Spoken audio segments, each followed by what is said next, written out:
கிராம சபையில் கோரம் குறைந்தபட்சம் கலந்து கொள்ள வேண்டிய உறுப்பினர்கள் எண்ணிக்கை எவ்வளவு? வணக்கம் நண்பர்களே.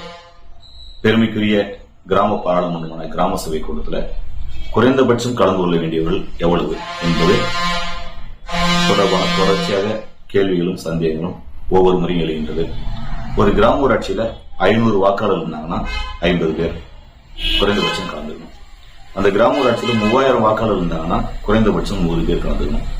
10,000 வாக்காளர்கள் இருந்தாங்கன்னா குறைந்தபட்சம் 200 பேர் கலந்துக்கணும். 10,000க்கும் மேற்பட்ட வாக்காளர்களுடைய கிராம ஊராட்சியா இருந்ததுன்னா குறைந்தபட்சம் 300 பேர் கலந்து கொள்ள வேண்டும். நபர் என்பது அந்த கிராமத்தினுடைய வாக்காளர் பட்டியலில் பெயர் உள்ள நபர்கள் இவர்களைதான் கிராம சபையில் கலந்து கொள்வதற்கான தகுதி உடையவர்கள். இந்த குறைந்தபட்ச எண்ணிக்கை எப்ப கிராம சபை கூட்டத்தில் இருக்குன்னு பாத்தீங்கன்னா, வழக்கமாக கிராம சபை கூட்டம் மிகச்சரியாக காலை 11 மணிக்கு துவங்க வேண்டும்.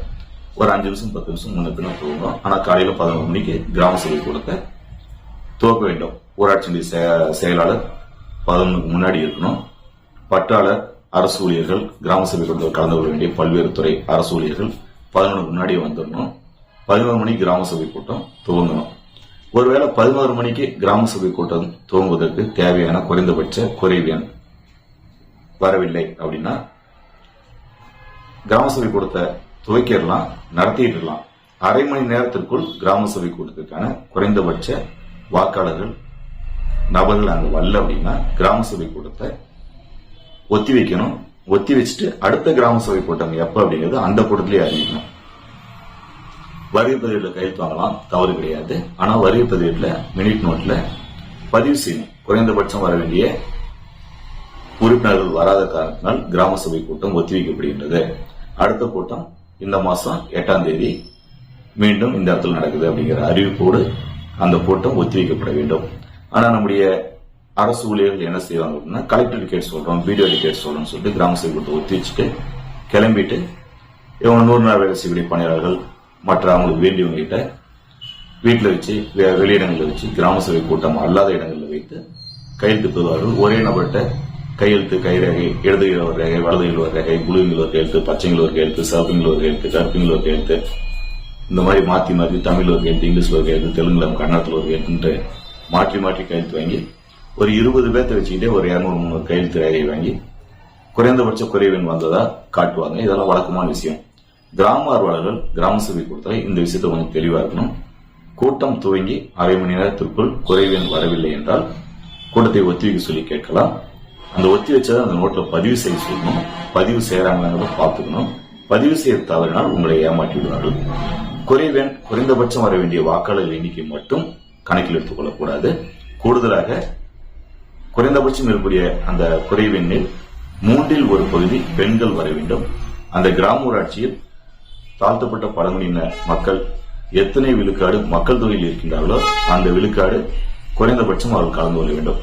இப்ப 500 பேர் இருக்கக்கூடிய கிராம ஊராட்சியில 50 பேர் தாழ்த்தப்பட்ட சமுதாயத்தை சார்ந்தவர்கள் அப்படிங்கிற குறைந்தபட்சம் 5 பேர் அங்க கிராம சபை கூட்டத்தில் கலந்து கொள்ள வேண்டும். 5 பேர் வரவில்லை என்றால் குறைந்தபட்சம் கலந்து கொள்ள வேண்டிய பட்டியலினத்தை சார்ந்த மக்கள் கலந்து கொள்ள தவறிய காரணத்தால் கிராம சபை கூட்டம் ஒத்திவைக்கப்படுகின்றது என்கின்ற பதிவை மினிட் நோட்ல பதிவு செய்து கிராம சபையை ஒத்திவைக்க வேண்டும்.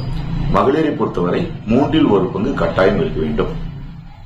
300 பேர் 10,000 வாக்காளர்களுக்கு மேல கூடிய கிராம சபை கூட்டத்தில் கலந்துக்கணும் அப்படிங்கிற 300 பேர் கிராம சபை கூட்டத்தில் கலந்துட்டாங்க அப்படின்னா குறைந்தபட்சம் 100 பெண்கள் இருக்க வேண்டும். அந்த கிராமத்தினுடைய மக்கள் எண்ணிக்கையில் மக்கள் தொகையில் பழங்குடியினர் எவ்வளவு பேர் இருக்கிறார்களோ அந்த விழுக்காடு பழங்குடியினர் கலந்து கொள்ள வேண்டும். மக்கள் தொகையில் எத்தனை விழுக்காடு பர்சன்டேஜ் தாழ்த்தப்பட்ட மக்கள் இருக்கின்றார்களோ, பட்டியலின சமுதாயத்தை சார்ந்தவர்கள் இருக்கின்றார்களோ, தலித் மக்கள் இருக்கின்றார்களோ அந்த விழுக்காடு குறைந்தபட்சம் கலந்து கொள்ள வேண்டும். இந்த 3 நிபந்தனைகள் பூர்த்தி செய்யப்பட்டால் மட்டுமே கிராம சபை கூட்டம் முழுமையான சட்டப்பூர்வ கிராம சபை கூட்டமாக மாறும்.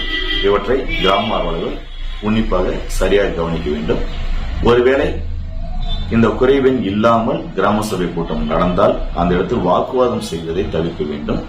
தேவையற்ற விவாதங்கள் செய்வதை தவிர்த்துவிட்டு புகைப்படங்கள், வீடியோக்கள் மூலமாக அங்கே போதுமான வாக்காளர் வரவில்லை என்பதை நீங்கள் ஆவணப்படுத்திக் கொண்டு மினிட் நோட்டை பதிவு செய்து சொல்லி கோரிக்கை வைத்துவிட்டு மென்மையாக அமைதியாக கோரிக்கை வைத்துவிட்டு பிறகு ஊராட்சியுடைய ஆய்வாளரான மாவட்ட ஆட்சித்தலைவர், உள்ளாட்சித்துறை அரசு அதிகாரிகள் மூலமாக இந்த கோரிக்கையினை கொண்டு சென்று அவர்கள் மீது ஒழுங்கு நடவடிக்கை எடுக்கலாம்.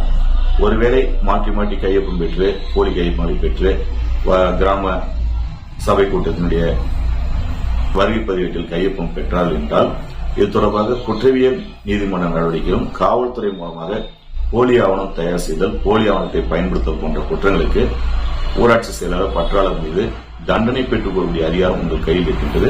இவ்வளவு பெரிய அதிகாரத்தை சமூக அக்கறை கொண்டவர்கள் கையில் வைத்துக் கொண்டு தேவையற்ற வாக்குவாதங்கள் செய்து நீங்கள் வழக்குகளில் மாட்டுவதை தவிர்த்துக் கொள்ள வேண்டும். நன்றி, வணக்கம்.